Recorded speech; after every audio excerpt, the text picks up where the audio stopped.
Je, Messi alipokonywa ushindi? Fainali za kombe la dunia 2026 zimezua mijadala miongoni mwa mashabiki wa soka, hasa wale wa Argentina, ingawa hadi sasa hakuna ushahidi uliothibitishwa unaoonyesha kuwa mechi hiyo ilichezewa au kupangwa. Baadhi ya mashabiki wanaamini kuwa kulikuwa na mfululizo wa matukio ya kushangaza kabla, wakati na baada ya fainali, ambayo yakitazamwa kwa pamoja yanaonekana kuwa zaidi ya bahati mbaya. Miongoni mwa mambo hayo yaliyotajwa na wanayoamini nadharia hii ni pamoja na familia ya Lionel Messi haikuwepo uwanjani wakati wa fainali. Rais wa Argentina alitarajiwa kuhudhuria lakini hakutokea.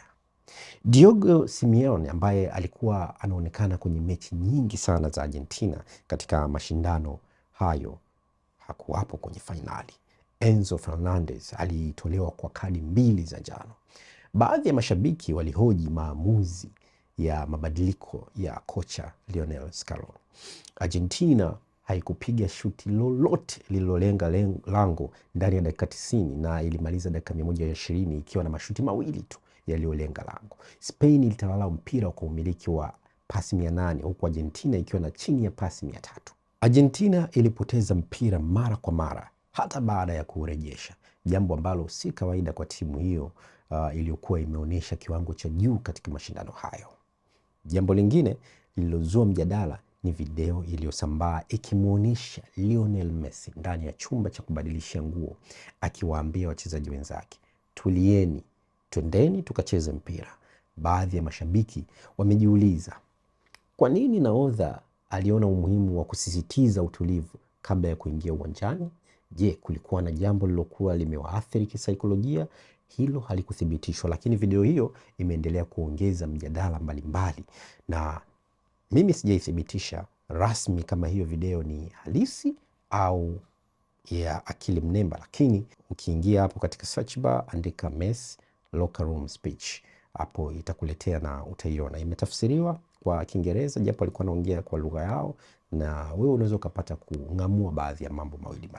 Kama hujaelewa, rudi katika comments hapo, tutaeleweshana zaidi. Baadhi ya mashabiki wanaamini huenda simulizi hiyo ilikuwa kama unabii uliotimia baada ya Lamine Yamal kuibuka kuwa mmoja wa nyota wakubwa wa dunia.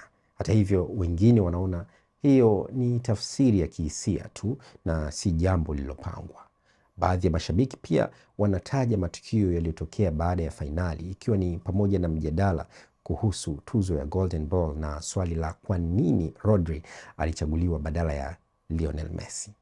Kwa baadhi yao, hali hiyo inawakumbusha kombe la mwaka 1990 ambapo Diego Maradona aliwahi kudai kuwa FIFA ilifanya maamuzi yaliyoiathiri Argentina. Madai hayo hayajawahi kuthibitishwa, lakini yameendelea kuwa sehemu ya historia ya mijadala ya kombe la dunia. Kutokana na historia hiyo, baadhi ya mashabiki wanaamini huenda FIFA ilitaka kuepuka simulizi zilizokuwa zikienea kwamba Messi na Argentina walikuwa wakipendelewa.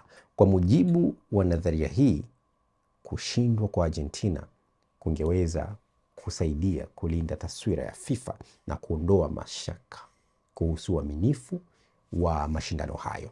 Lakini ni muhimu kusisitiza kuwa haya yote ni nadharia za mashabiki, si ushahidi uliothibitishwa.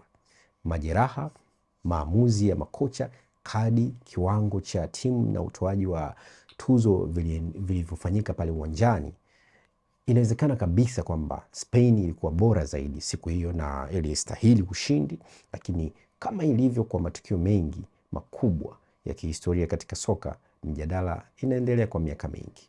Kwa hivyo tujikite katika kujua kwamba hizi ni nadharia tu. Je, wewe una maoni gani kuhusiana na hili? Lakini kabla hujaniambia maoni yako, tafadhali naomba ingia hapo juu katika search bar, andika Lamine Yamal baptized by Messi au Messi baptizing Lamine Yamal. Nafikiri utapata picha hiyo ambayo huenda au naweza nikaiweka hapa pia ili uweze kuona jinsi gani ambavyo wengi wanahisi hili ndo tukio ambalo lilikuwa limepangwa.